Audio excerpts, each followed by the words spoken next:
એક માં ગવત્રીના સંતાનોને બચાવવા માટે એમ કહેવાય કે રાત દિવસ જોયા વગર એમ કહેવાય મહેનત કરે અને ઈ જ ગામની માલપા કોઈ વ્યક્તિ હોય અને અબોલ જીવને ઝેરી પદાર્થ આપી અને મોતને ઘાટ ઉતારી દેવામાં આવે તો જય દ્વારકાધીશ મિત્રો, હું છું આપનો દોસ્ત દિનેશ વાણ પાલીતાણાથી. ભૂલા વગર કહું છું, આ વિડીયોને એક પણ લાઈક ન કરતા પણ આ વિડીયોને વધુમાં વધુ શેર કરજો.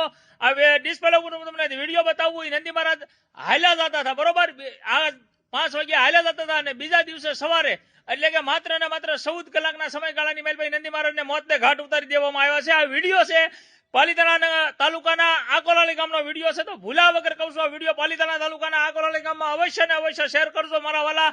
ખાસ અવશ્ય કહું છું, એમ કહેવાય આકોલાલી ગામના તરવૈયા યુવાનો માં ગવત્રી માટે, માં ગવત્રીના સંતાનો માટે રાત દિવસ એમ કહેવાય મહેનત કરે. કોઈ પણ અબોલ જીવ તકલીફમાં હોય તો તાત્કાલિક સેવા આપે અને ઈ જ ગામની માલપા કોઈ વ્યક્તિ હશે જ્યાં નંદી મહારાજને એમ કહેવાય કે ઝેરી પદાર્થ આપી અને મોતને ઘાટ ઉતારી દેવામાં આવ્યા. ભૂલા વગર કહું છું, આ વિડીયોને વધુમાં વધુ શેર કરજો. જય દ્વારકાધીશ, જય મુરલીધર.